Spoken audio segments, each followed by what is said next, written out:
வணக்கம். இன்றைக்கி நம்ம பார்க்க போகிற சமையல் ஒரு அருமையான இட்லி, தோசை, ஊத்தப்பம் எல்லாத்துக்கும் தொட்டு சாப்பிட்ற மாதிரி ஒரு காரசாரமான மிளகாய் சட்னி எப்படி செய்யலாங்கிறத பார்க்கலாம்.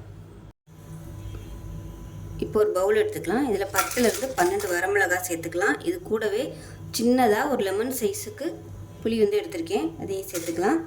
பிச்சு விட்டு சேர்த்துக்கோங்க. இப்போ இதில் நல்லா கொதிக்கிற தண்ணியை சேர்த்துக்கலாம்.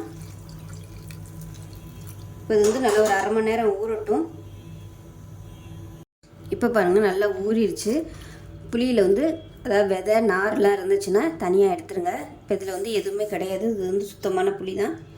இப்போ தண்ணியை வடிச்சிட்டு இது ரெண்டையும் ஒரு மிக்ஸி ஜாரில் சேர்த்துக்கலாம்.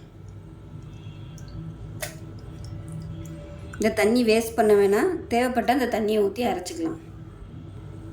இப்போ இதில் 1 டேபிள் ஸ்பூன் காஷ்மீரி மிளகாத்தூள் சேர்த்துக்கலாம். இது கலருக்காக மட்டும்தான். இப்போ இதில் 1 டீஸ்பூன் போல் உப்பு சேர்த்துக்கலாம். ஃபஸ்ட்டு இது நல்லா நைஸாக அரைச்சிட்டு பார்க்கலாம். இப்போ இந்த அளவுக்கு அரைச்சிட்டு வந்தாச்சு. இதில் 10லேருந்து ஒரு 15 சின்ன வெங்காயம் சேர்த்துக்கலாம். இப்போ இதையும் சேர்த்து நல்லா நைஸாக அரைச்சிட்டு பார்க்கலாம். தேவைப்பட்டால் இந்த தண்ணி கொஞ்சமாக சேர்த்துக்கோங்க, ரொம்ப ஊற்ற வேணாம். இப்போ நல்லா அரைச்சிட்டு வந்தாச்சு. இப்போ இது ஒரு பவுலுக்கு மாற்றிக்கலாம்.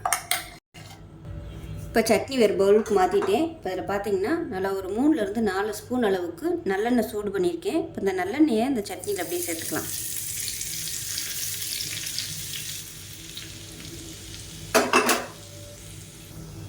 அவ்வளோதான், ஒரு சூப்பரான கார சட்னி ரெடி ஆயிடுச்சு. இந்த நல்லெண்ணெயோடு சேர்த்து சாப்பிடும்போது காரம் ஒன்றும் செய்யாது, நல்லாயிருக்கும். சுட சுட இட்லிக்கு இந்த சட்னி வச்சு சாப்பிட்டிங்கன்னா சூப்பராக இருக்கும். ஸோ இதே மாதிரியே செஞ்சு பாருங்கள். செஞ்சு பார்த்துட்டு எப்படி வந்துச்சுங்கிறத சொல்லுங்கள். வீடியோ பிடிச்சிச்சின்னா லைக் பண்ணுங்கள், கமெண்ட் பண்ணுங்கள், சேனலை சப்ஸ்கிரைப் பண்ணுங்கள், பக்கத்தில் பெல் பட்டனையும் ப்ரெஸ் பண்ணுங்கள். நன்றி.